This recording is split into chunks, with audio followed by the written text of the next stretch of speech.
The Latvian Bind Off is a sewn bind off. You'll want to cut a tail, leaving a length of about 3 times the width of the fabric that you want to bind off. Thread it on a tapestry needle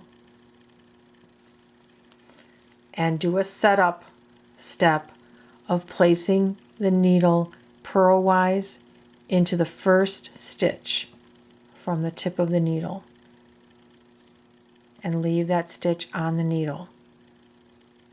You only have to do that once. Okay, so step 1, that is going to be repeated.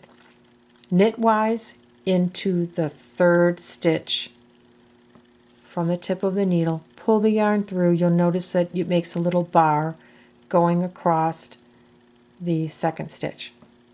Step 2, from back to front, go into the 2nd stitch and go under that bar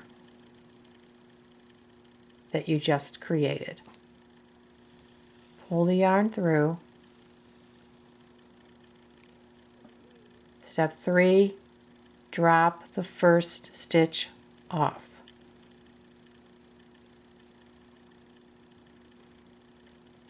Step 4, go into knitwise into the 3rd stitch, front to back, pull the yarn through. You're going to make another horizontal strand. It's going to be underneath the first one. Go from back to front for the next step, back to front through that 2nd stitch and above this next bar. Last time we went under the bar. This time we go over the bar. Then you drop the stitch off the needle. Then you repeat those steps. Knitwise into the 3rd stitch, pull through, back to front through the 2nd stitch under the bar, pull through, drop the stitch off. Knitwise front to back in the 3rd stitch, from back to front through the 2nd stitch, over the bar. You're alternating going over and under that bar. Drop the stitch off. Go in knitwise into the 3rd stitch, front to back, pull the yarn through, back to front through the 2nd stitch, under the bar. Pull the yarn through. Drop the stitch off. 3rd stitch, knitwise, front to back, through the 2nd stitch, over the bar. You can see that you're coming right where the previous bar, not the immediate bar, but the previous bar, you want to match that. Pull it through, drop the stitch off. 3rd stitch, front to back, pull it through, back to front, through the 2nd stitch, under the bar, so that you're coming right where that previous bar was. So you continue on that way until you get to the very end, and I'll show you what you do at the very end. Okay, I have 3 stitches remaining, so I can do the action again. I'm going to go front to back in the 3rd stitch, pull through,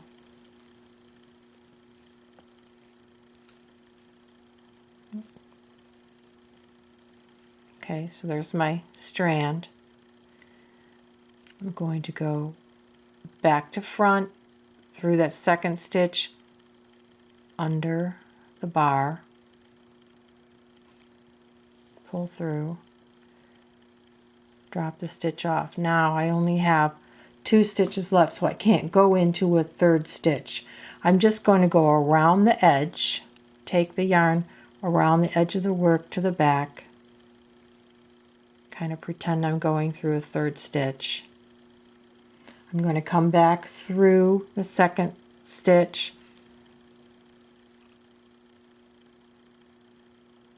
and in this action I want to go over this last bar that I want around the edge, so to complete the sequence. So pull that through. So my yarn's in the front.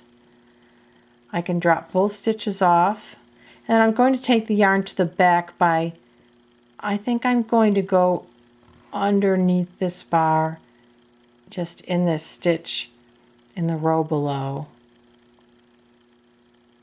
I mean, you could decide what you want to do. I'd like to get the yarn to the back in a nice way so that I can weave the tail in. But when you're done, it's going to look a little bit wonky because you're going to have the heads of the stitches sticking up. So what you can do that in is just kind of move these bars up, and when you block things, it'll look better.